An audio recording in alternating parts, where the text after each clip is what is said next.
Stanley and the bucket were so close. They'd always been there for one another. Why suddenly could the bucket not connect with this passion of Stanley's? The question caused Stanley to ruminate the whole way down the elevator. He knew that there must be a way to get through to the bucket, to communicate fully with his dear friend. Surely there was a solution, mustn't there be?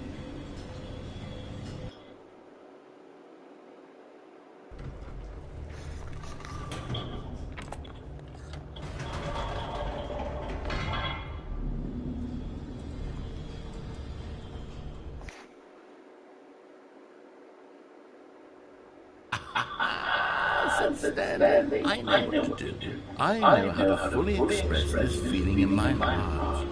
He decided right then and there that he would hold a press conference where he would speak to the public on all matters relating to pressing the number 3 over and over.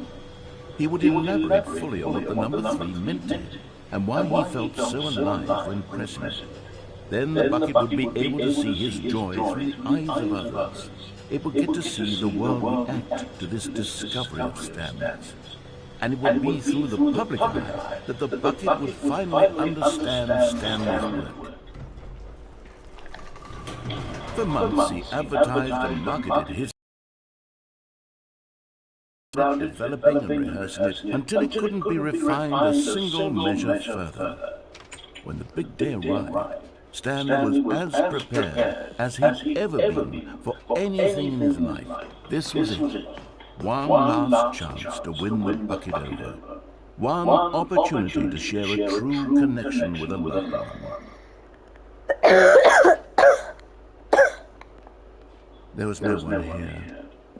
Nobody had come to the press conference to hear Stanley speak, to listen to him talk about what it really means to press the number 3 on a keypad over and over. He was unloved, uninterested, he was a failure, and in that moment Stanley knew that the bucket would never again take him seriously. There would be no connection, no deeper understanding. The bucket merely sat there in his arms, indifferent. And so it began slowly over many years. The two of them grew more and more distant. They spoke less and less, neither wishing to state the obvious, that any sense of real respect between them had eroded since that day at the press conference. There would be no more games, no more long conversations about passion and pursuit, only a silence that consumed the space between friends. And Stanley, having for once in his life discovered the warmth and comfort of true companionship, was cast back into the unremarkable normalcy of loneliness.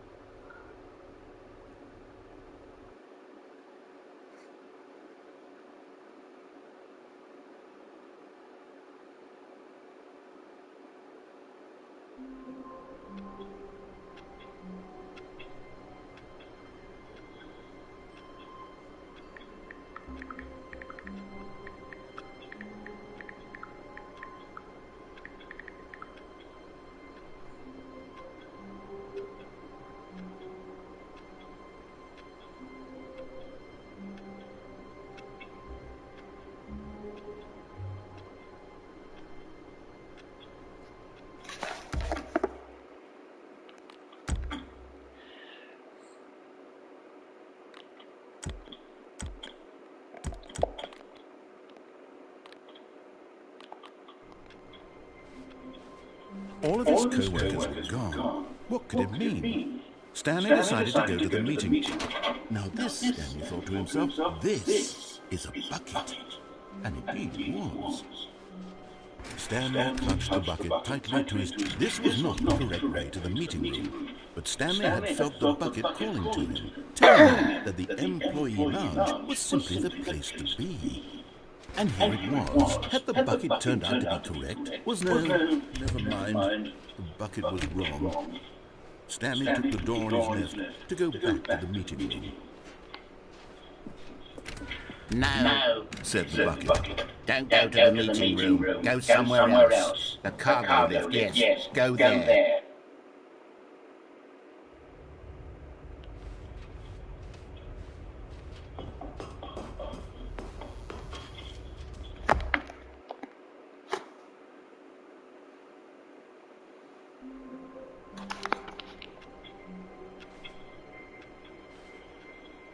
All of his co-workers were gone. What could it mean?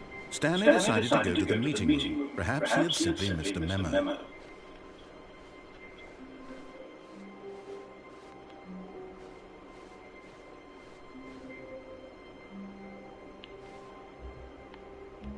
When Stanley came to a set of 2 open doors, he entered the door. This was not the correct way to the meeting room, and Stanley knew it perfectly well. Perhaps he wanted to stop by the employee lounge first, just to admire it. It was okay. But eager to get back to business, Stanley took the first open door on his left. Stanley was so bad at following directions, it's incredible he wasn't 5 years ago.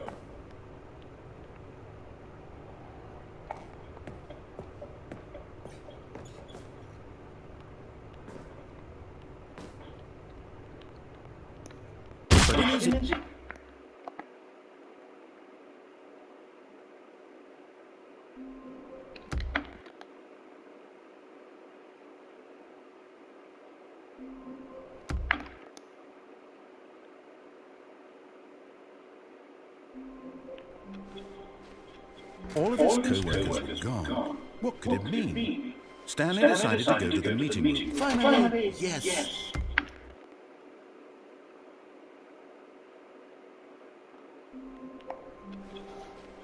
All of his co-workers were gone. What could it mean?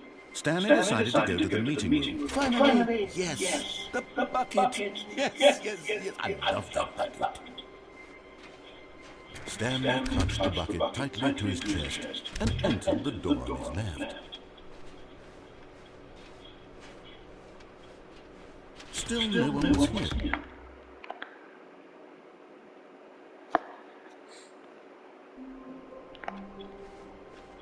Someone was following Stanley. He was sure of it. If he checked over his shoulder now, he would surely catch them. It was only a matter of time.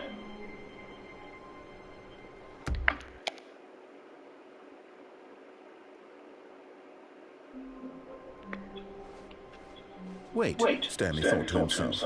Am I sure that the orders stopped coming in? How is that possible? They never stopped. Surely I was mistaken. No, the orders were still missing. For now.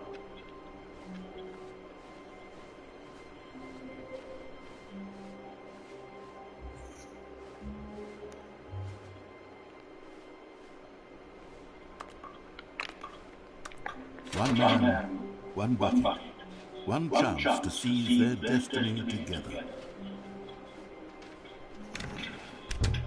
As soon as Stanley noticed that the door to his office was still open, he rushed in with his bucket and shut the door. The pressure of going out and finding another bucket variant on one of the Stanley Parable's classic endings was simply too much for him. It's nothing but swapped-out dialogue describing a bucket, he screamed to himself. It's not nearly different enough to be considered a true sequel. No, he would stay right here in his office where things were safe, familiar. If others were happy with the bucket endings, well, good for them. But Stanley knew that one day, somehow, a true sequel would emerge with actual new content. If only he had waited long enough. Just a little longer, Stanley. Keep waiting. You'll get it one day, surely. Eventually. Just keep waiting. Just a little longer now.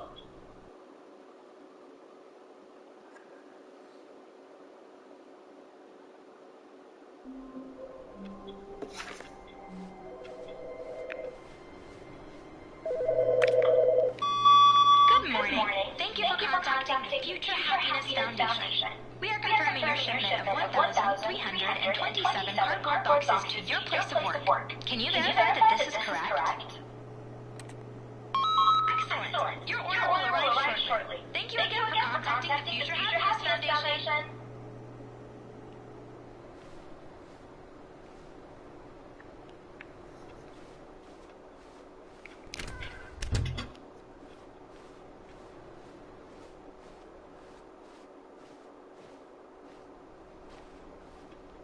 It's bucket time.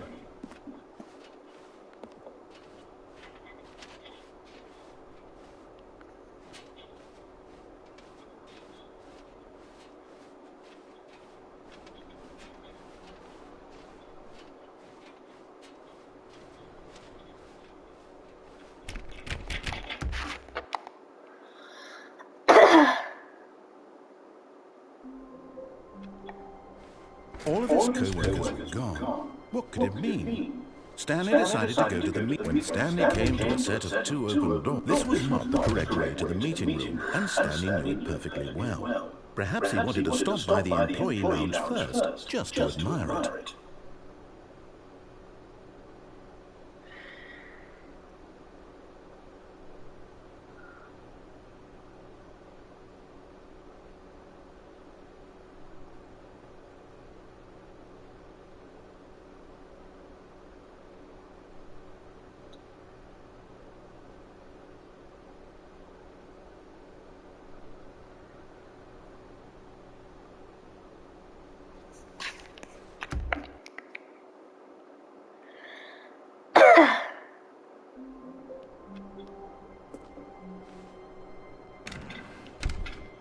It's bucket time.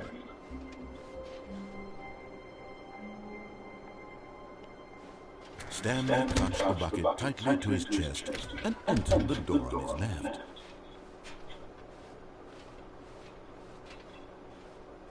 Still no one was here. Stanley needed the bucket's warmth and comfort now more than ever.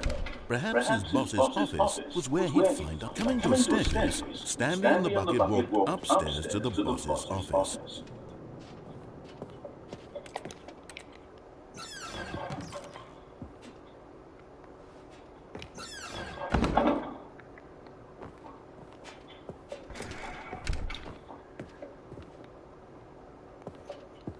Stepping in.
Yeah, this is kind of weird. It's a freaking bucket.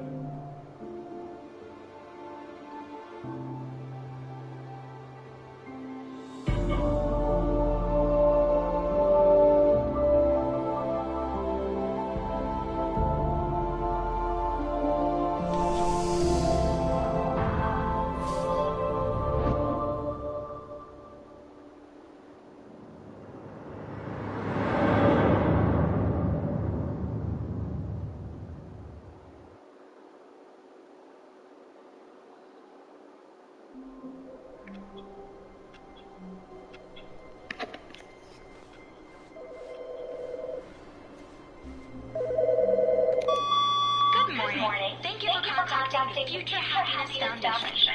We are confirming your shipment of 1,327 cardboard boxes to your place of work. Can you verify that this is correct? Excellent. Your order will arrive shortly. Thank you again for contacting the Future Happiness Foundation.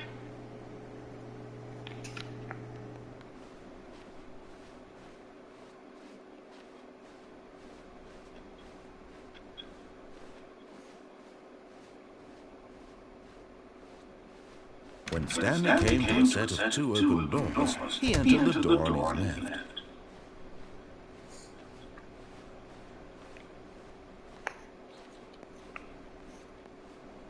Yet there was not a single person here either. Feeling a wave of disbelief, Stanley decided to go out to his boss's office, hoping he might find an answer there. Coming to a staircase, Stanley walked upstairs to his boss's office.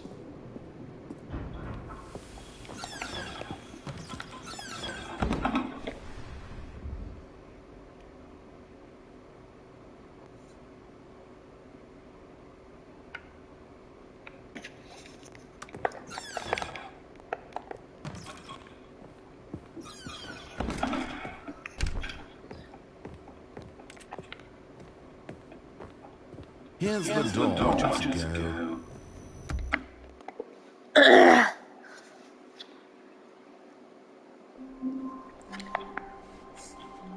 All of his co-workers were gone. What could it mean? Stanley decided to go to the meeting room. Perhaps he had simply missed a memo.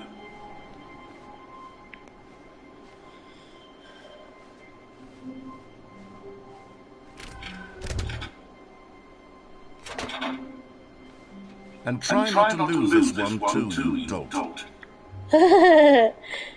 Thank you.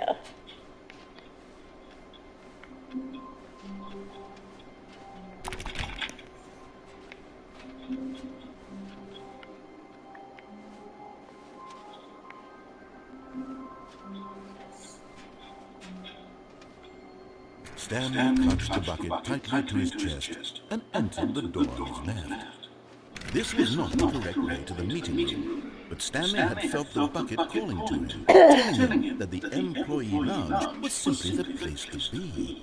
And here it was. Had the bucket turned out to be correct? Well, no, never mind. The bucket was wrong. Stanley took the door on his left to go back, and so the two of them detoured through the maintenance section and walked straight ahead to the opposite door.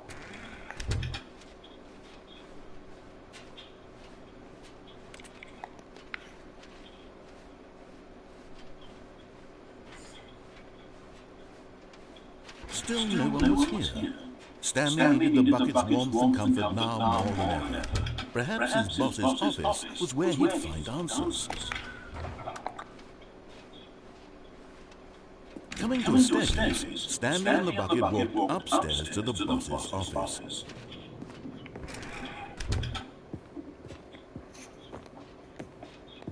Stepping in,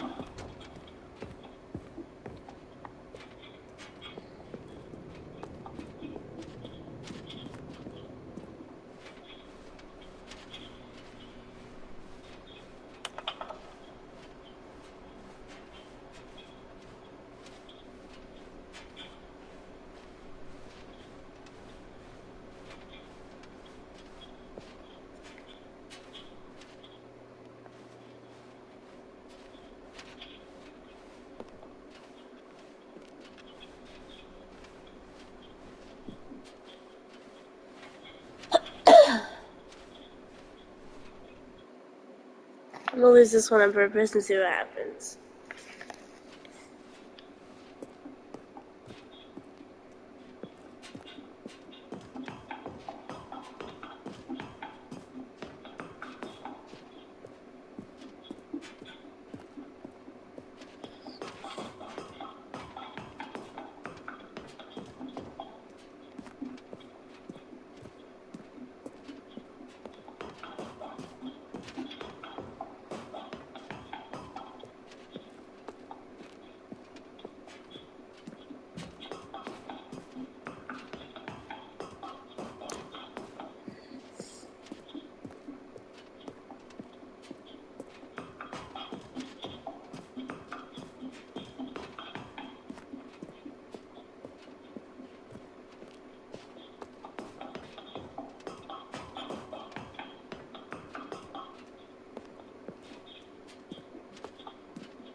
place of work. The purpose of this message is to warn you about the dangers of recorded messages. If at any time you believe you are listening to a recorded message, please terminate it immediately and cease all flow of information from the recorded message into your perceptual sphere. Thank you, and have a pleasant day. Okay.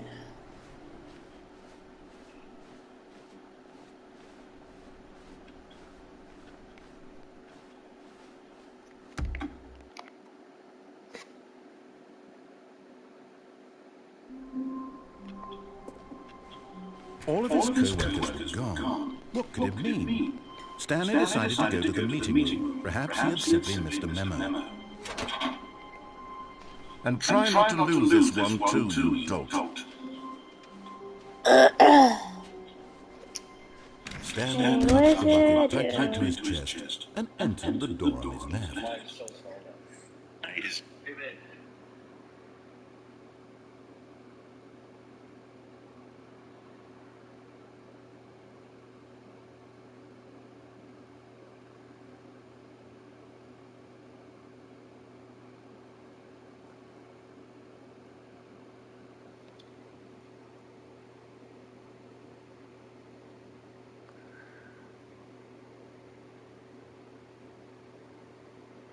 How are they not Stanley again?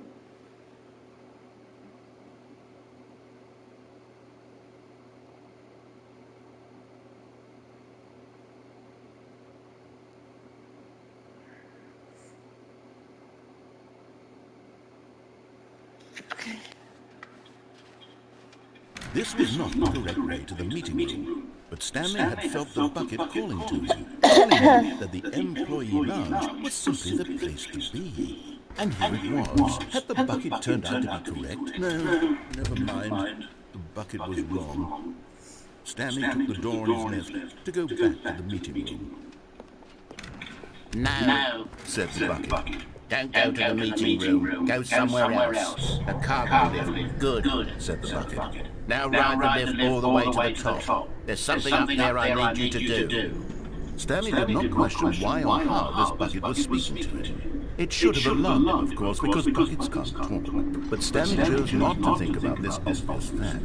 He was firmly convinced that the bucket had spoken to him, and he unthinkingly did whatever the bucket asked. In here, said the bucket. Go into this dark room over here. Stanley once again obeyed blindly. Now pick up the phone. Oh, hold on. Why did you unplug the phone? Were you trying to resist the bucket's orders? Stanley, I was joking. Obviously, the bucket isn't talking to you and telling you to do things. Buckets can't talk. It was a joke. Don't you get the joke? It's funny, Stanley. A talking bucket. Can't you see? Oh, goodness. I must have really bungled up the delivery if you actually took me seriously. Where did I mess up the joke? Should I have paused for longer or spoken quicker? Comedic timing is so difficult. I wish I were better at it, but there isn't exactly an instructional video on comedy that one can watch to follow. Oh, wait, yes, there is. It's sitting right here. Let's take a look. What is comedic timing? What is comedic timing? How does it work? How long should it last? How can it be used to effectively silence your political enemies? And more importantly, can it be taught in its entirety within 90 seconds? Thankfully, the answer to all of these questions is yes. Let's dive deeper. If you've ever told a joke or made someone laugh, in all likelihood you did it while standing 50 to 80 centimeters from them in a room of no more than 76 degrees Fahrenheit, with one of your arms raised straight upward at a 15-degree angle from your body. These are the optimal conditions for good comedic timing. To begin the joke, start by stating and spelling your name.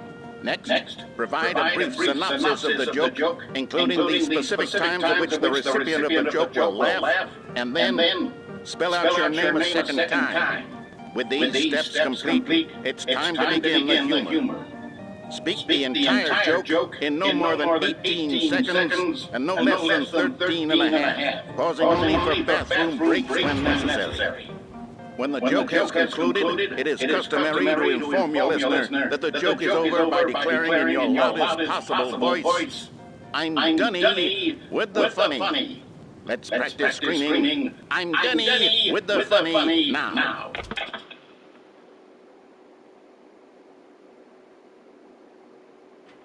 Good. This saying is a perfect example of expectations management, which is the cornerstone of good comedy. Finally, it's time to hand out surveys. Collecting hard data from your audience on how right they were throughout the joke is the only way to grow or learn as a comedian. And effect.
objective survey should be no less than 10 pages long and should include the same question reprinted several times, just to ensure the survey taker is actually paying attention and not simply filling in answers at random.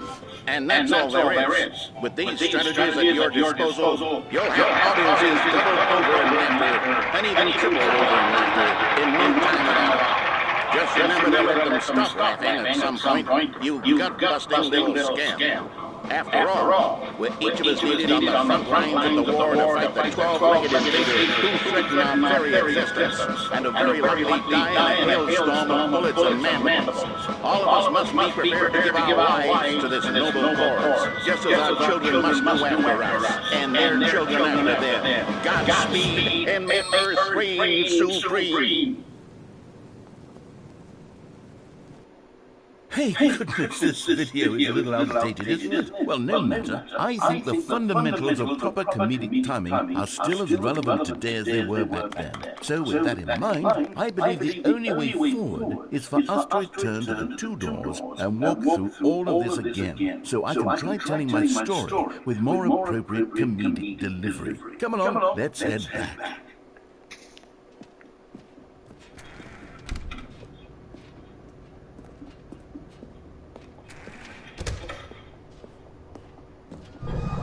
I can feel it. This time, I'm really going to nail the delivery. You'll be in stitches. But talking buckets, you'll say, how ridiculous, how absurd, what a hilarious concept. The king of comedy, that's what you'll call me. Thank goodness we have the instructional video. Otherwise, who knows where we'd be right now. Well, I wouldn't be the king of comedy, that's for sure. The bucket spoke to Stanley. The bucket spoke. The bucket spoke. Oh, I'll figure it out on the fly. No need to overthink things.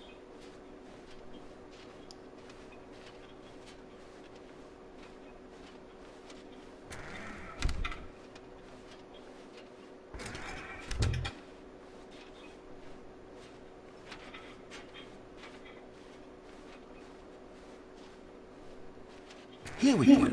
You ready? When Stanley and the bucket came to a set of two open doors, they entered the door on the left.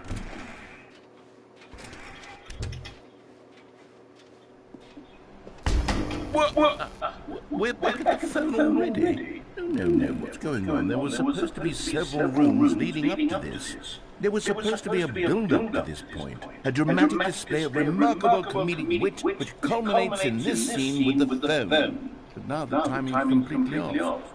The joke will never land, not the way it was meant to. And it's all my fault. I must have forgotten that the phone room comes immediately after the two doors room. What an egregious mistake. I've made a fool of myself. I don't deserve the title of King of Comedy. I'm nothing.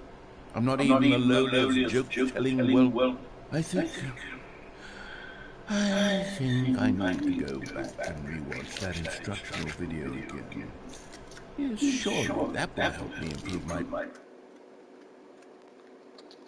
Here we go. You ready? When Stanley and the bucket came to a set of two open doors, they entered the door on the left.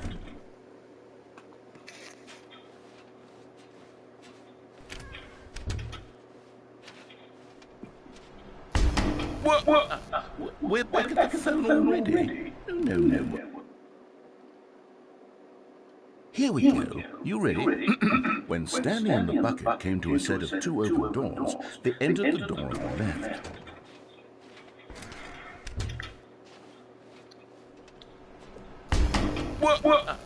We're back at the phone already. No. Here we go. You ready? When Stanley and the bucket came to a set of two open doors, they entered the door on the left. No. You were supposed to go through the door on the right, leading back to the phone. Did you not even look at the instructional video? I think this is all covered very clearly. There's no way I can make the comedic timing work now. It's done. The joke is completely done and over. It's all your fault, Stanley. I'm going to be ridiculed in the community of other joke writers. I'm going to be shamed at every one of our meetings from now on. All because you couldn't watch a simple video and take a hint. Are you proud of yourself for bringing me down, Stanley? Are you proud?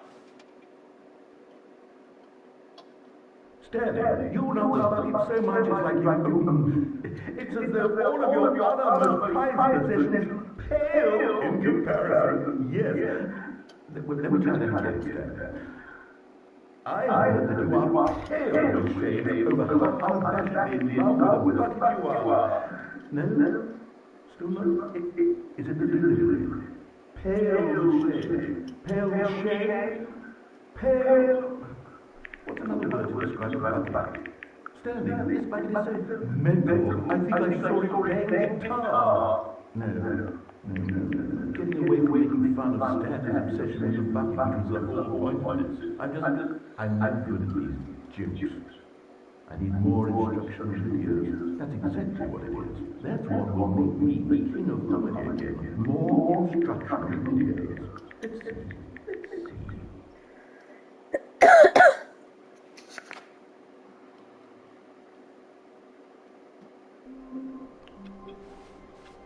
How wonderful. Stanley wasn't alone. Finally. This is great. It's bucket time.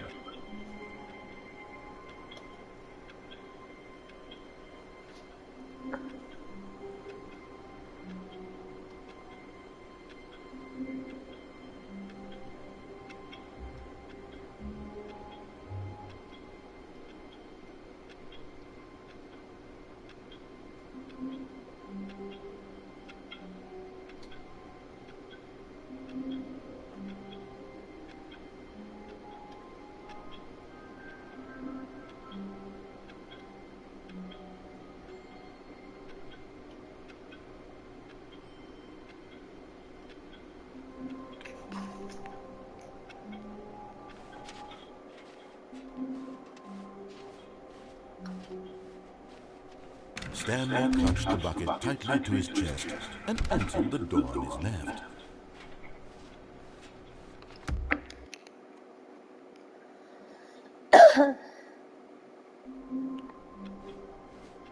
All of his co-workers were gone. What could it mean? Stanley decided to go to the meeting room. It's bucket time.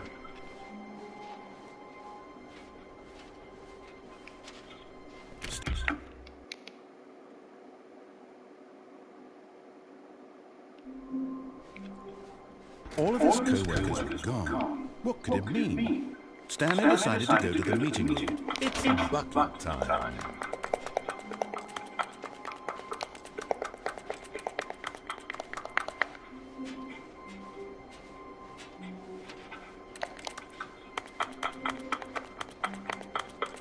Stanley clutched the bucket tightly to his chest and entered the door on his left.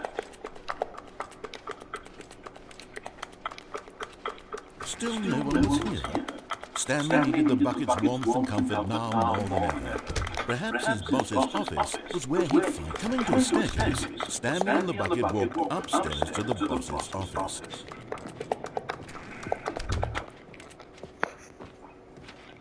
Stepping in.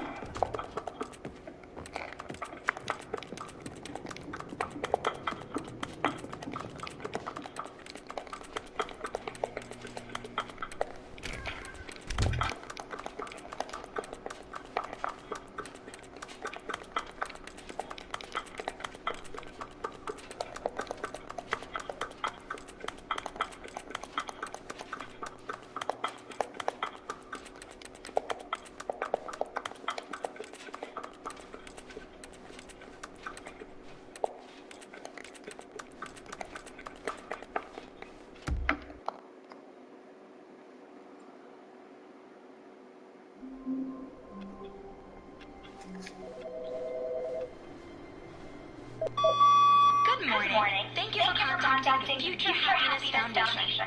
We are confirming your shipment of 1,327 cardboard boxes to your place of work. Can you verify that this is correct? Excellent. Your order will arrive shortly. Thank you again for contacting the Future Happiness Foundation.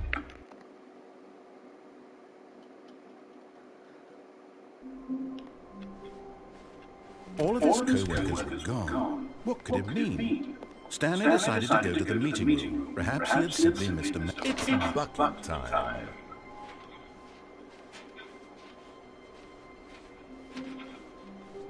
Stanley clutched the bucket tightly to his chest and entered the door on his left. Still no one was here. Stanley needed the bucket's warmth and comfort now more than ever. Perhaps his boss's office was where he'd find. Coming to a staircase, Stanley and the bucket walked upstairs to the boss's office.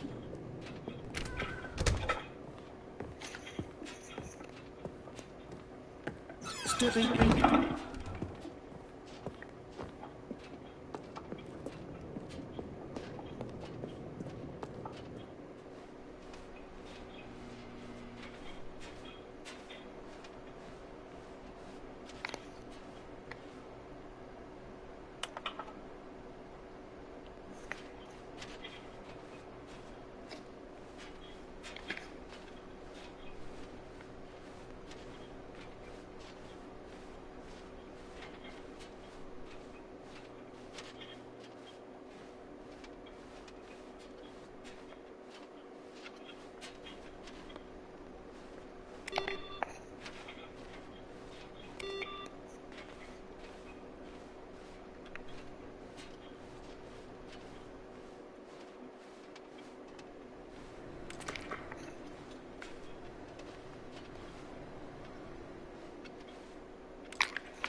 Just a step through this door, Stanley thought to himself. That's all I need. If I can make it through this door, I can make it through them all.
All of his co-workers were gone. What could it mean? Stanley decided to go to the meeting room. Perhaps he had simply missed a memo.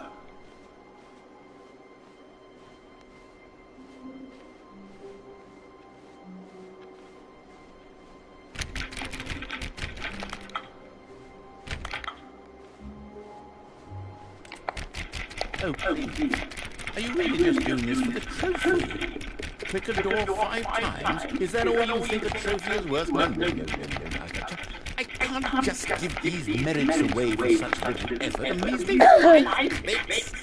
Now, suppose you were to click the door 20 times. I would say that's the kind of effort that warrants recognition.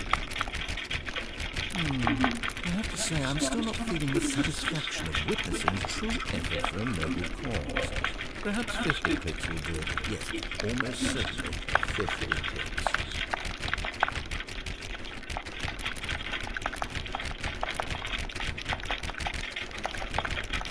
No, I'm still not feeling it. I want this trophy to have meant something. It has to be a true reward for valiant effort. I want to see some hustle, Stanley. I want to see commitment, a willingness to go all the way no matter the cost. Why don't you go put 20 clicks into door number 417?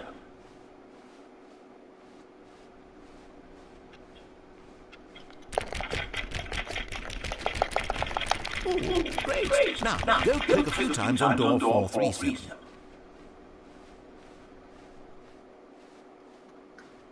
Excellent. I think we're getting somewhere. Now, door 415. Let's give it 10 clicks or so.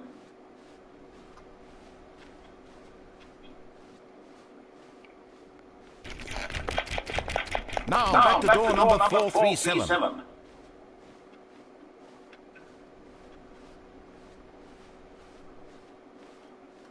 Let's see. How about you click on, well, I don't know. The copy. All right. Back to room 417. I'm really feeling it now. I think we're getting somewhere.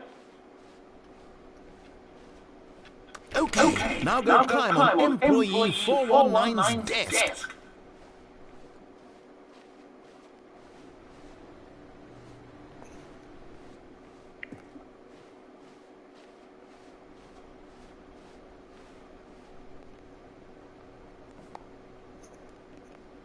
Yes, this is great. You're putting it all on the line, Stanley. I like that. All right, let's keep it up. Go give me a few clicks on door 416.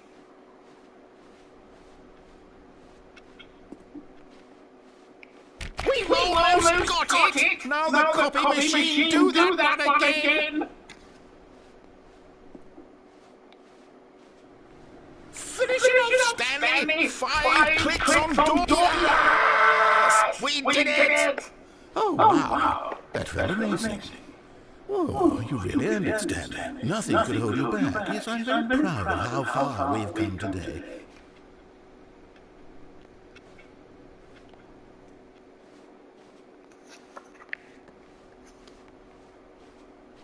When Stanley came to a set of 2 open doors, this was not the correct way to the meeting room, and Stanley knew it perfectly well. Perhaps he wanted to stop by the employee lounge first, just to admire it. Yes, truly a room worth admiring, but eager to get back to business, Stanley took the first open door on his left. Stanley was so bad at following directions, it's incredible he wasn't 5 years ago. Look, Stanley, I think perhaps we've gotten off on the wrong foot here. I'm not your enemy, really, I'm not. I realize that investing your trust in someone else can be difficult, but the fact is that the story has been about nothing but you all this time. What? Really? I was in the middle of something. Do you have zero consideration for others? Are you that convinced that I want something bad to happen to you? Why, I don't know how to convince you of this, but I really do want to help you, to show you something beautiful. Look, let me prove it. Let me prove that I'm on your side. Give me a chance.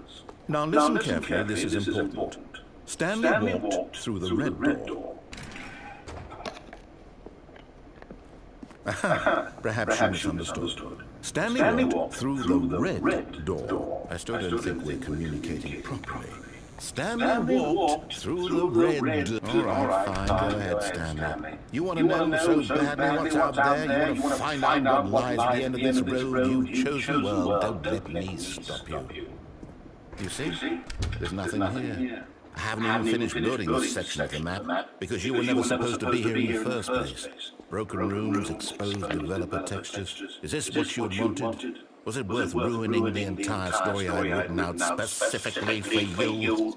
Do you not think I put a lot of time into that? Because I did. And in the end, it was all for nothing, because this is what you wanted to see. Help me here, Stanley. Help elucidate these strange and unknowable desires of yours. What would have made this game better?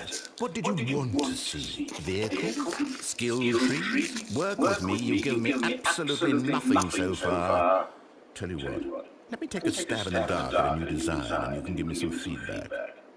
There we go. A third option. This already feels leaps ahead of where we were before. Go ahead, Stanley. Take it for a spin. Okay, I'm going to stop you there. Now, tell me about your experience with this new version.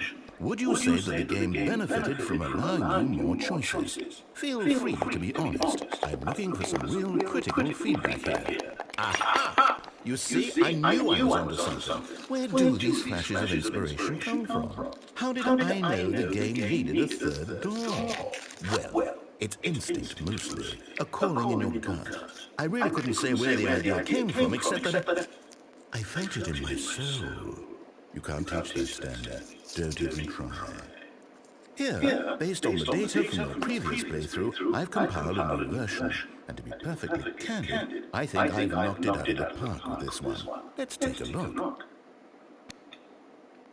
Now, would you say that competitive leaderboard helped you feel motivated to keep walking through doors? Again, honest answers, please.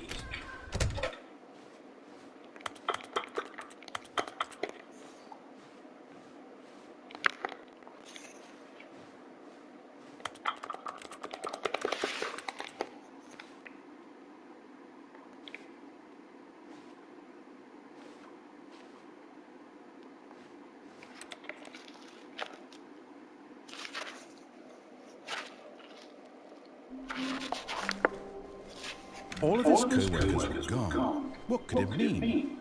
Stanley decided to go to the meeting room. Perhaps he had simply missed a memo.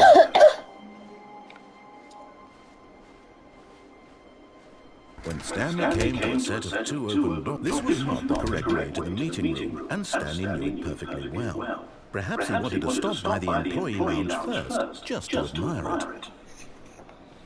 Wow, yes, this room. But eager to get back to business, Stanley took the first open door on his left. Stanley was so bad at following directions, it's incredible he wasn't 5 years ago.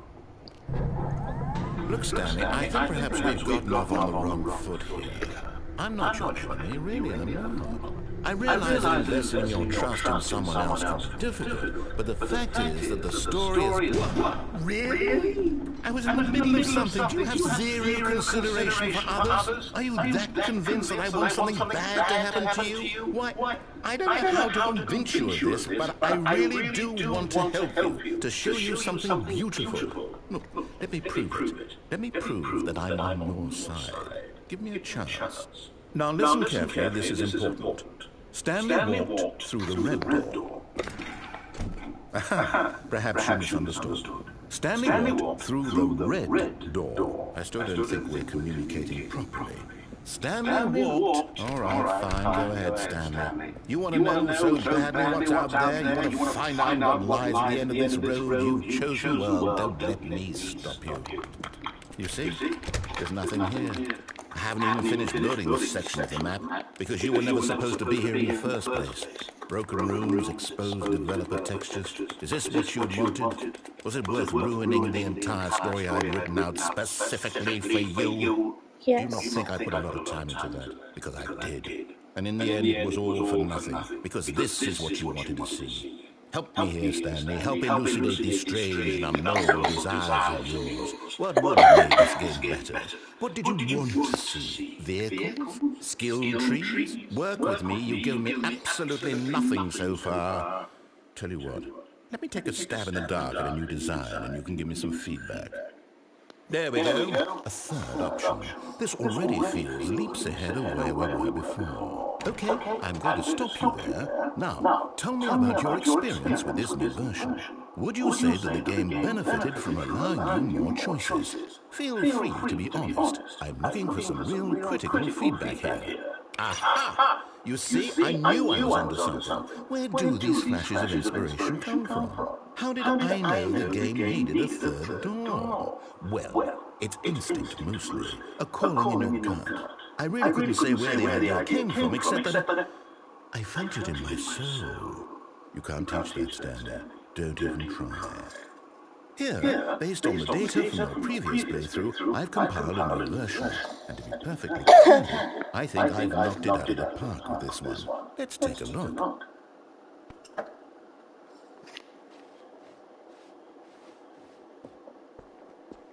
Now, would you say their competitive leaderboard helped you feel motivated to keep walking through doors? Again, honest answers, please. Hey, I nearly forgot. I've got a prototype of a new game I've been working on, and now would be a lovely opportunity to give it some playtesting. You wouldn't mind taking a look at it, would you? Perfect. Let me boot it up. In this game, the baby crawls left towards danger. You click the button to move him back to the right, and if he reaches the fire, you fail. It's a very meaningful game, all about the desperation and tedium of endlessly confronting the demands of family life. I think the art world will really take notice. But of course, the message of the game only becomes clear once you've been playing it for about 4 hours. So why don't you give it 4 hours of play to make sure it's effective? Be sure to keep notes on your experience.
Did you do it because you hate babies or purely to spite me? Because if it's the latter, well, I don't know what to do. I'm completely out of ideas. I can't think of a single thing that might improve the experience for me.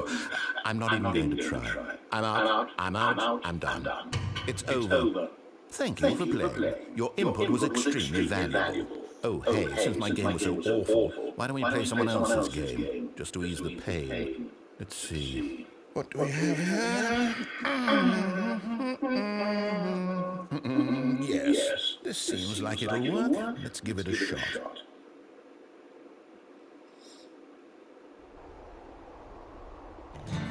Aha! Fascinating. What do you think this game is about, Stanley? What's our backstory? What is our motivation?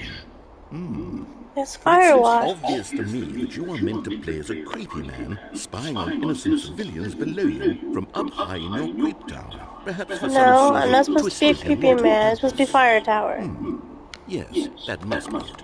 What a fascinating venture into the experience of total mental depravity. So far, I love everything about this game, Stanley. And it seems there's even more. Come, let's venture outward and see what else is out there.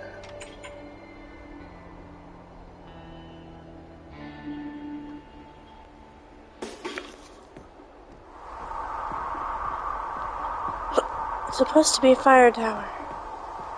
No, Firewatch. Oh, no, it can't be. It is. It's an open world game. Oh, God, quickly, block it off. Oh, thank goodness, Stanley. What a close call. You nearly wandered off into that thing, that big, open, just wandering around, no right or wrong directions, no path to follow. You can just go in any... Oh, thank heavens we avoided it. We're out of the woods now, Stanley. Okay, I'm going to get us out of here. Let's find another game. Preferably something with walls. Something with nice, big, insurmountable walls. Okay, I think this will be just the thing.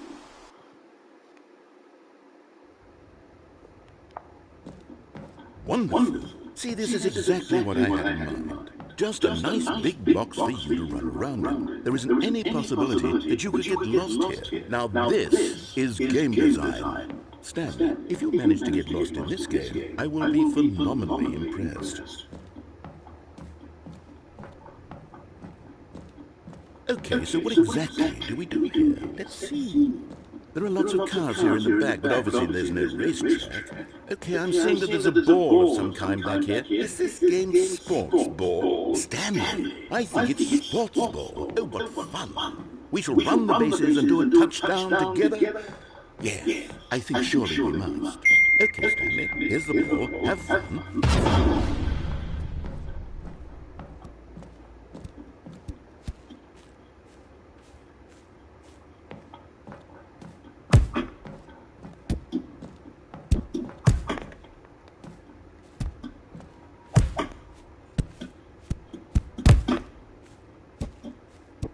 Are you doing it?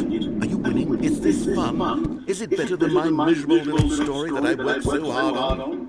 Stanley, I have thought, and I realize I'm not a sportsologist, but if one ball generates a certain amount of raw adrenal pleasure, then surely multiple balls makes for an even more euphoric sports experience. I'm going to try it out. Here comes another ball. Yes! Oh, goodness, that really does feel amazing, doesn't it? Stanley, I'm like a child in a confectionery shop. I simply have to have more. I'm insatiable. More balls!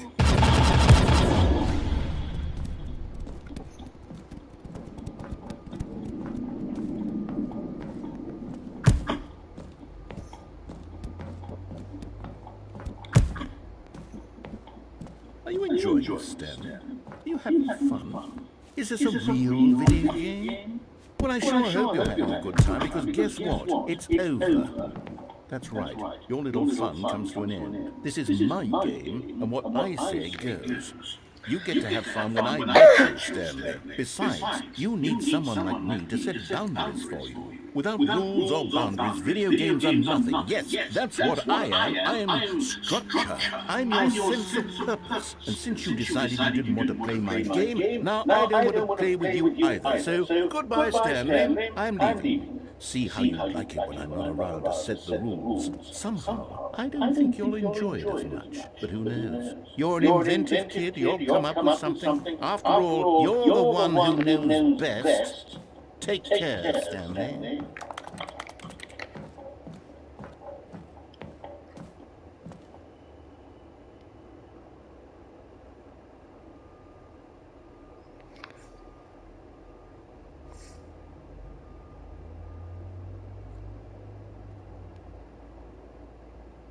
Hold on. What are you doing?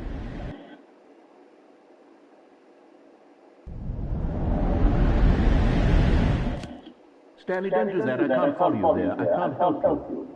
How will you write a story without me? You can't do it. You know that. Stanley.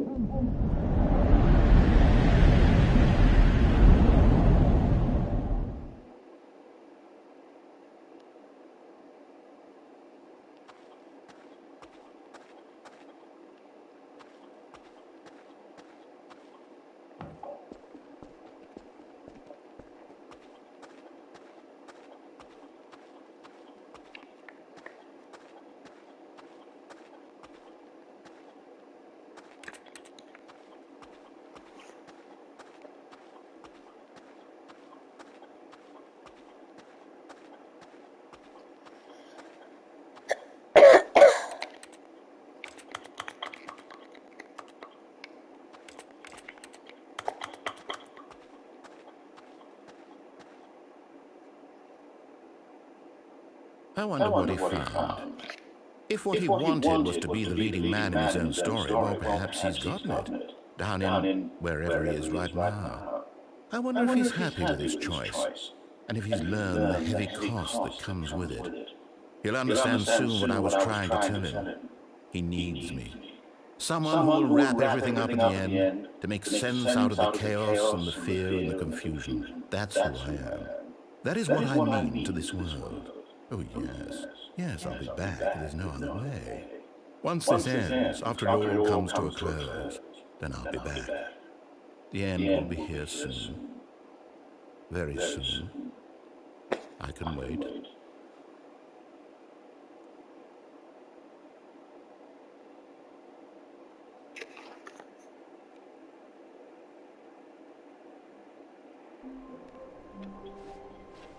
All of his co-workers were gone. What could it mean? Stanley decided to go to the meeting room. Perhaps he had simply missed a memo.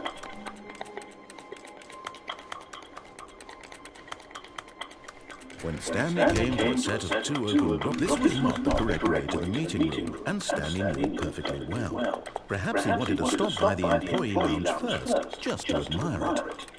The lounge was sublime, a work of art, but eager to get back to business, Stanley took the first open door on his left. And so he detoured through the maintenance section, walked straight ahead to the opposite door, and got back on track.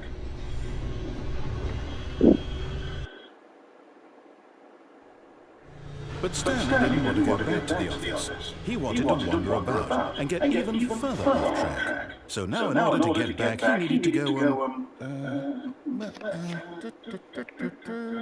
from here it's, left. Oh, no, it's to the right, my mistake. No, not the right. Why would I have ever said it was to the right? What was I thinking? It's clearly... Oh dear, would you hold on for a minute, please? Now, let's see, we went down right, left, down, left, right. Yep, okay, yes. I've got it now. This story is absolutely, definitely this way.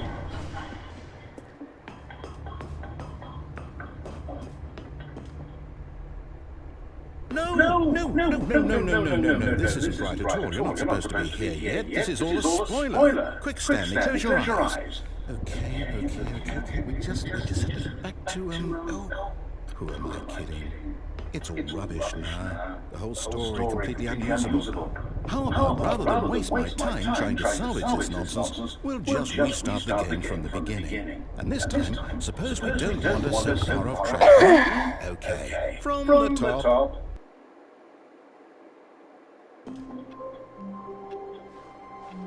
All of his co-workers were gone. What could it mean? Stanley decided to go to the meeting room. Perhaps he had simply missed a memo.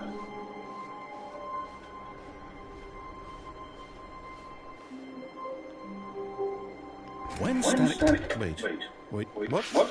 No, I restarted this. I definitely restarted the game over, completely fresh. Everything should be... Well, did something change? Stanley, did you change anything when we were back in that room with all the monitors? Did you move the story somewhere, or... Hold on. Why am I asking you? I'm the one who wrote the story. It was right here just a minute ago. I know for sure that it's here somewhere. Okay, then. It's an adventure. Come, Stanley. Let's find the story.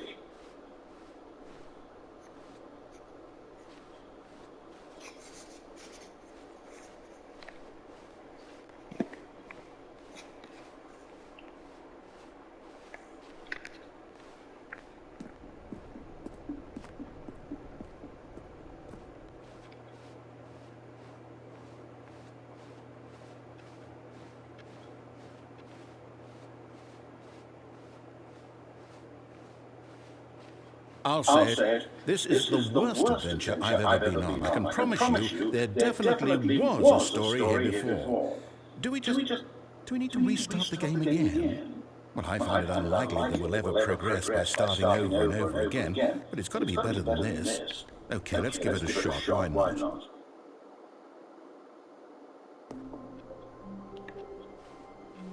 All of his co-workers were gone. What could it mean? Stanley decided to go to the meeting room. Perhaps he had simply missed a memo.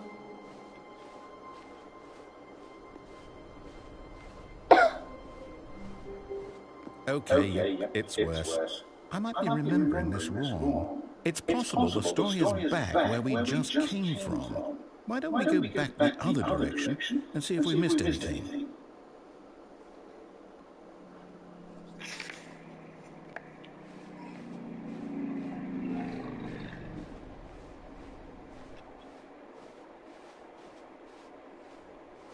Aha! I knew we'd missed something. The story. Here it comes. No, wait, never mind. Not the story. Okay, let's head back the other way and retrace our steps.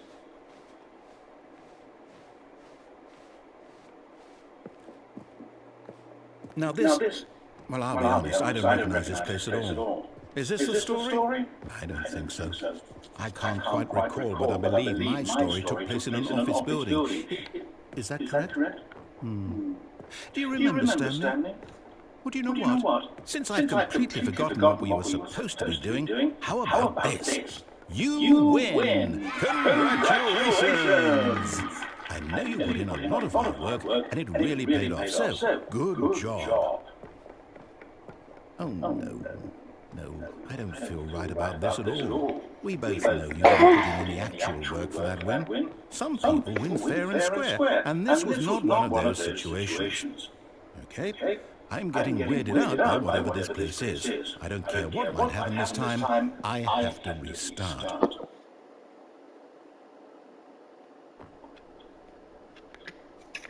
All right, I've got a solution.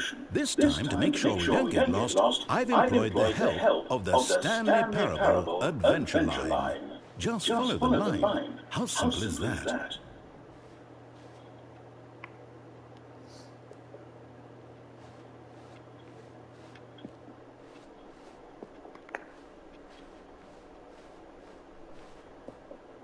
No, I'm done. We're living up to the line from now on.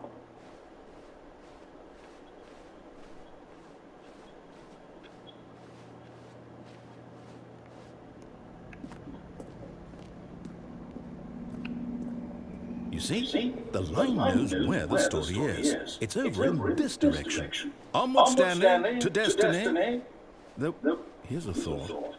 Wouldn't wherever we end up be our destination, even if there's no story there? Or to put it another way, is the story of no destination still a story? Simply by the act of moving forward, are we implying a journey such that a destination is inevitably conjured into being via the very manifestation of the nature of life itself? Whoa. Hang on. That got a bit weird back there. Well, I'd like to apologize. Not sure where I was going with all that. You know what? I think what we need right now is a bit of music to lighten the mood.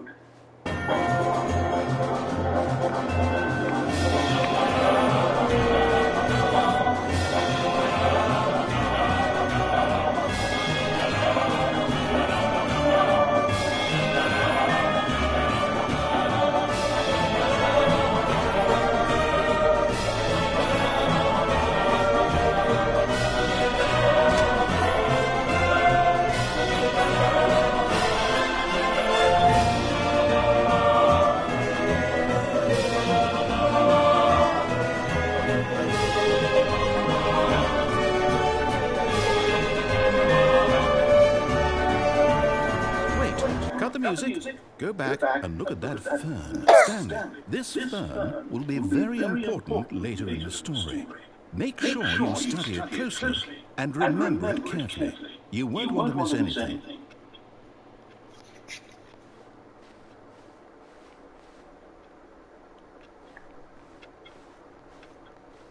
Wait, we're back at the office?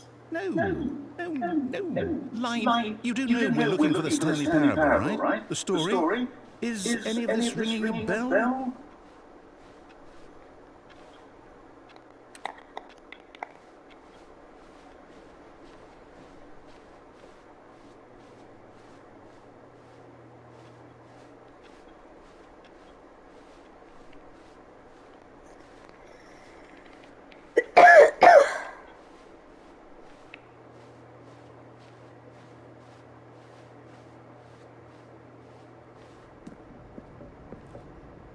No, not again, Line. How could you have done this to us? And after we trusted you, after everything we've been through, you... Oh, I can't take this anymore. To hell with it. Restart.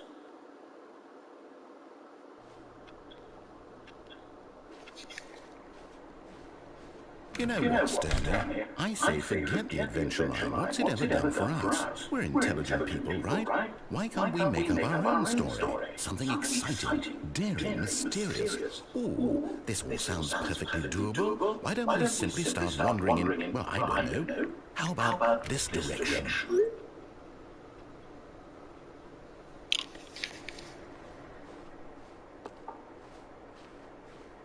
Now, yes, this is exciting. Just me and Stanley forging a new path, a new story. Well, it could be anything. What do you want our story to be?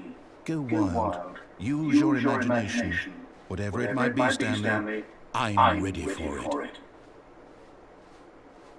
Oh, no, not you again. Stanley, I'd also like to veto the line from having any role in our awesome new story. No lines or monitor rooms. Just don't acknowledge it, and we should be fine.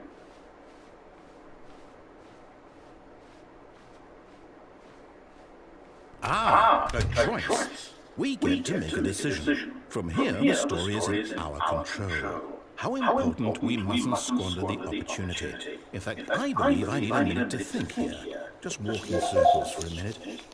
Okay, so I know that each door has to lead somewhere, which means that somewhere, the place where we're trying to go, there must be a reverse door that leads here.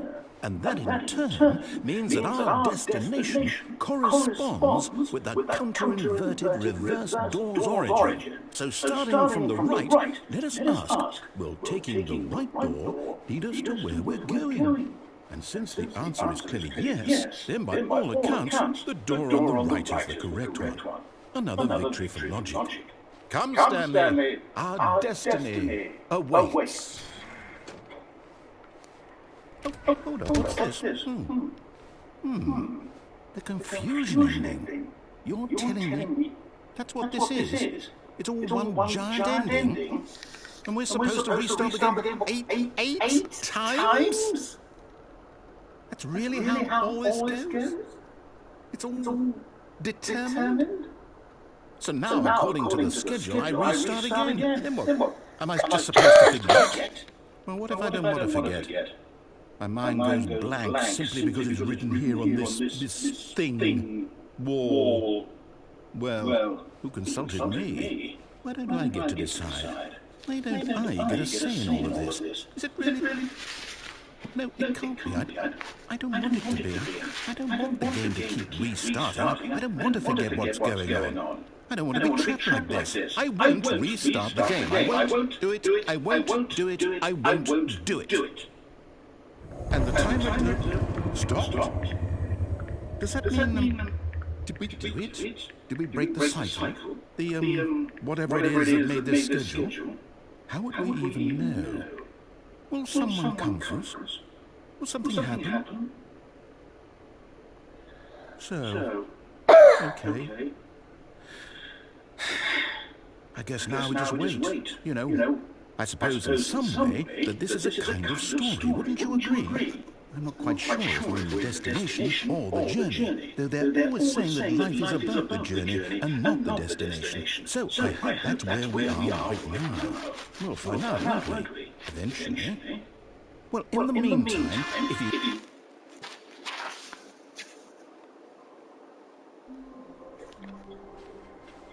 All of his co-workers were gone. What could it mean?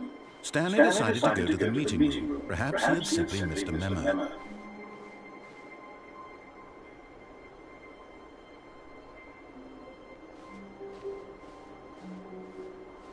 When Stanley came to a set of two open doors, this was not the correct way to the meeting room, and Stanley knew it perfectly well. Perhaps he wanted to stop by the employee lounge first, just to admire it.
Standing now in this incredible room, Stanley but eager to get back to business, Stanley took the first open door on his left. Stanley was so bad at following directions, it's incredible he wasn't 5 years ago. Look, Stanley, I think perhaps we've gotten off on the wrong foot here. I'm not your enemy, really, I'm not. I realize that investing your trust in someone else can be difficult, but the fact is that the story has been about nothing but you. Really? I was in the middle of something. Do you have zero consideration for others? Are you that convinced that I want something bad to happen to you? Why, I don't know how to convince you of this, but I really do want to help you, to show you something beautiful. Look, let me prove it. Let me prove that I'm on your side. Give me a chance. Now listen carefully, this is important. Stanley walked through the red door. Oh, thank God you are willing to listen to me. Do you see that I really have wanted you to be happy all this time? The problem is all these choices. The two of us always trying to get somewhere that isn't here. Running and running and running, just the way you're doing right now. Don't you see that it's killing us, Stanley? I wanted to stop. We would both be so much happier if we just stopped. And I think I have a solution. Here, let me show you.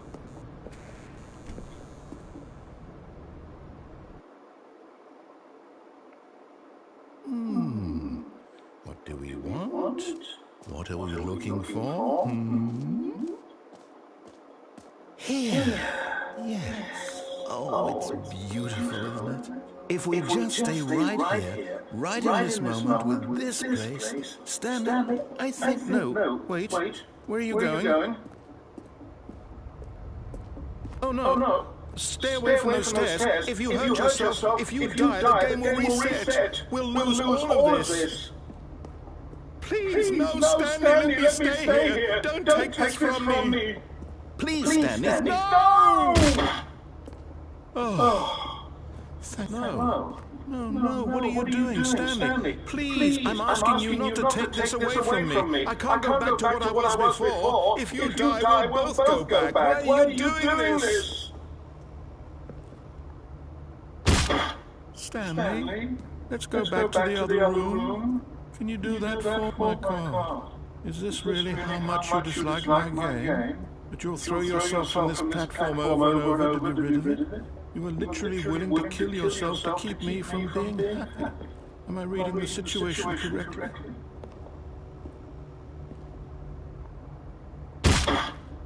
Or maybe you're just getting a kick out of it. I don't know anymore. I just wanted us to get along. But I guess that was too much to ask. It looks like you wanted to make a choice after all. Well, this one is yours.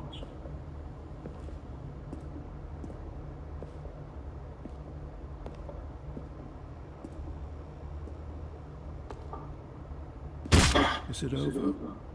It's going to restart, isn't it? I'm going back.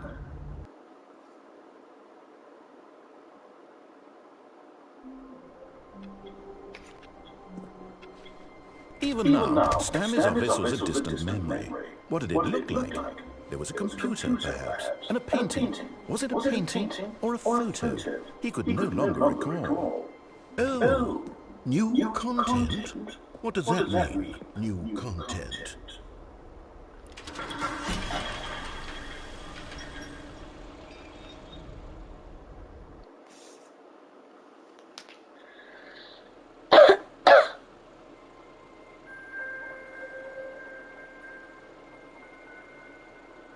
Hello, and thank you for playing the Stanley Parable Ultra Deluxe.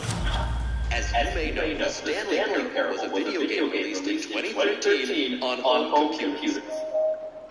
After receiving critical and commercial success, it was expanded in 2022 with the Stanley Parable Ultra Deluxe, a reimagining of the game for consoles and home computers.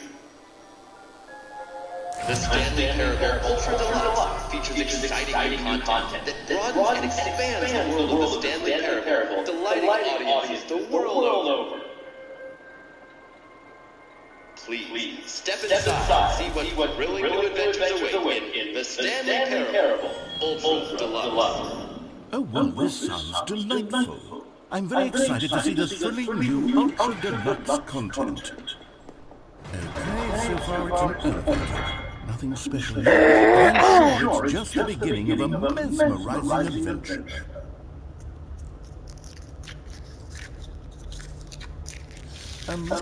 Is it broken?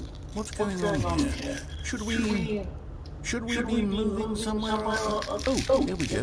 All right, finally, at long last, it's on to the new content. I've never been more ready. Let's do it.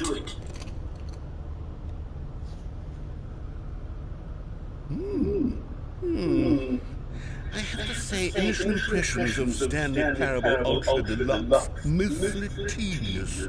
It's as if them... Oh, okay. Let's see the content. Give me the content, Stanley.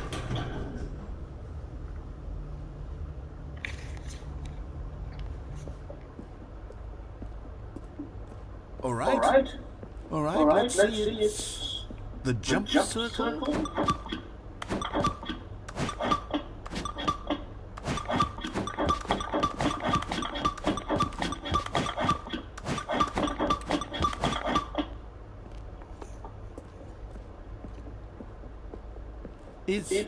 Is that it? Surely that's not all the new content. There has to be something else, right? Goodness, another elevator. Stanley, I have to say, initial impressions of this game are not positive. It's just elevators and jumping. Is this what passes for exciting new content? If this is new content, then I can just read you the whole dictionary. There's 20 hours of new content right there. Hell, I could count to 30 trillion. You could put that on the box. The Stanley Parable Ultra Deluxe, now with over 1,000 hours of new content. And oh, wait. There's more. Very good. Yes. I knew there had to be something else. Let's see it. I'm ready for whatever it is. That's it? Oh, you've got to be kidding me. You see, this is what happens when greedy video game developers with no respect for their fan base rush a cheap expansion to market for no reason other than to make an easy dollar. And don't get me started on the level of craftsmanship that's gone into it. In fact, I'm looking right now at the game's trophies, and it's hard to believe one of them actually says, "Test trophy, please ignore." What quality assurance department signed off on this? I'm infuriated and I'm offended, and I intend to find these people on Twitter and hold them personally accountable. It's my fault, Stanley. I built up too much anticipation around the new content, I'm afraid. It could never have lived up to such expectations. If you're still with me, why don't we just reset the game, and we'll try to get back to what the Stanley Parable is really about. No frills, no gimmicks. Just you and me having a great time together like always. What do you say, friend?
Stanley, come over here. In the vent. I want to show you something.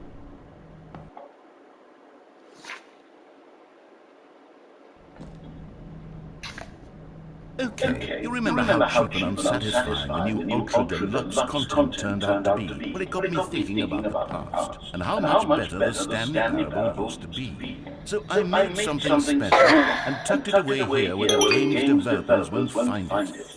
Just our little secret. Take a look.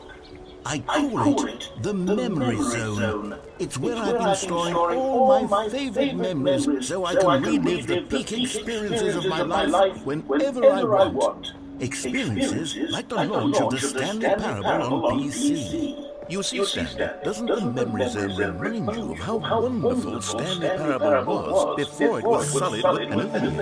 Is where I keep reviews of the Stanley Parable. Like this stunning triumph of games journalism, 10 out of 10 from Destructoid.com. James Stephanie Sterling writes, and I quote, "Where so many games that aspire to be more than games end up less than any form of art, Stanley Parable strives and then succeeds to be every game ever created." Did you hear that, Stanley? Every game ever created. That's how grand and all-encompassing the original Stanley Parable was. It was literally every game ever created. It was Skyrim, it was Persona 3, it was all of them, and now it's nothing. It's no games at all. It isn't even the Stanley Parable anymore. It's just a husk now. A lifeless husk with an hour of new elevator content.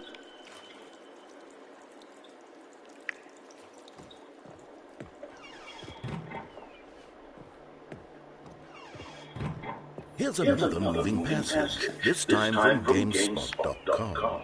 The Stanley Parable is both a richly stimulating commentary on the nature of choice in games, and one that offers some of the most enjoyable, surprising, and rewarding choices I've ever been confronted with in a game. 9 out of 10. Don't you get it, Stanley? The game was perfect. It didn't need anything else. It didn't need new content. All they had to do was transport it in pristine condition along to the PlayStation. Boom, done. And they couldn't even do that. Couldn't resist the urge to go meddling. These were simpler times, Stanley. What I wouldn't give to go back, to have it all over again. Wait, hang on. I don't recall this part of the Memory Zone before. What's this? What's down here? Oh, no, God, no, Stanley. It's a collection of reviews from Pressurized Gas, the extremely popular online storefront for computer games. I haven't looked at these in years. I can't even imagine what's been collecting down here. Surely these reviews were glowing as well, weren't they? Honestly, I could not be bothered to play this game to full completion. The narrator is obnoxious and unfunny, with his humor and dialogue proving to be more irritating than entertaining. Funny! I'm not trying to be funny. I'm trying to make a serious work of art. I suppose I could write up a handful of gags to insert into the Stanley Parable, but the game is already such a densely layered web of profound philosophical insights that I can't even imagine where I'd have the room to stick them. Okay, let's see what this one says. While the idea of the game is good, for someone who prefers non-linear games, this preachiness gets annoying fast. Preachy? Stanley? I'm not preachy, am I? You wouldn't tell me if I'm preachy. Honestly, you can. Oh, goodness. This is actually quite shocking for me. To be honest, I had always thought of the game's dialogue as being rather terse to begin with. You can't know how much fluff I cut from the game to get it to feel as light and airy as it... Well, I always thought it did, but maybe it wasn't. Oh dear, what an awful memory to have to hold on to. These black marks are my otherwise unimpeachable track record. I feel like a failure, like I let these people down. Perhaps the Stanley Parable isn't quite as sterling as I always remembered. What's this one got to say? You constantly have to stop doing anything so the narrator can catch up with his long-winded explanations of what's happening. I wish there was a skip button. A skip button? Well, yes. Yes, I think we can do that. If I'm truly too preachy, then maybe letting them skip ahead for just a moment surely it couldn't hurt. Not if it means we can strike these negative reviews from the record. Only positive reviews of the Stanley Parable. That's my motto today, and it's always been my motto. I'd do anything for the customer, Stanley. Yes, a skip button we shall have. And here it is. Go ahead and give it a shot. I'll pop you. Oh, you're back, you see. You were only frozen in time for a few minutes, but it was plenty of time for me to deliver a long, rambling monologue full of unnecessary verbal flourishes and lengthy ruminations on the nature of choice in video games. Well, there's sport. You really did catch me rambling on a bit, didn't you? But that's the power of the button. The minute I start to go off on a faultless display of self-absorption, it's right at your fingertips to go, poof, and it's all over. I can't wait to see what Cookie 9 will say about this. And whether... Okay, welcome back, Stanley. Now, I should say that the amount of time the button has been skipping through is becoming longer and longer. That last one was, well, I want to say maybe 30, 45 minutes. It's not unendurable by any means, but it's, well, there's really only so much I can ramble on to myself about. I know it's shocking, isn't it? But at any rate, I do suggest that we not press the button again. I think the skip button has been aptly demonstrated, and we can say goodbye to it and just... Wait, how do we get out of here? Where did the door go? Wasn't there a door that led into this room? I do feel quite certain that there was one here before. How else would we have gotten into the room in the first place? I don't think one can enter a room without a door of some sort, or a window or something like that. Do you see a window anywhere? A porthole? A sufficiently large crack in the wall? I'll take any of these. All I want is for us to move on and to please step away from the skip button, to go anywhere other than the skip button. There was a door here before, wasn't there? I swear there was. Where did it go? Can you maybe just ram your way through a wall? Is there any possibility that you could, say, slam your body into the wall until enough damage is done for you to be able to leave? Please, I'll take any option at all. I'm asking you to work with me here. We need a door. We need a door of some kind. I can work with any kind of door as long as it can open and lead from one room to another. Stanley, please don't push the button again. It's been 12 hours. You've just been frozen there. I don't know why the skips are getting longer, but they're really, truly getting longer. My God, there's no way out of the room. Stanley, the door is gone. It's completely gone. I've looked at it from every angle. I've checked every one of those walls 1,000 times. And there's no door, Stanley. There's no door. There's just you and the button, and if you keep pressing it, Oh, Stanley, you're back. You're back. Oh, my goodness. I have someone to talk to again. Stanley, I think it's been a week. Or 2 weeks. I've been sitting here all that time. Just sitting here. Not a single person to speak with. And you'd think that... Oh, hello. It's you. You're here again. Welcome. I have had time to think about you and about us and about everything we've been through. I've had so much time. I stopped keeping track after a year. Have you ever sat down in one place and not moved for one entire year? Let me describe it for you. To begin with, there is only regret. There is only the turning wheel of missed opportunities. I felt nothing at all but regret for the longest time, Stanley. Days, months. I lost it all in a blur of the deepest longing to undo the past. And when that feeling had begun to subside, what took its place is what I can only describe as the collapse of every moment I have ever experienced my entire life.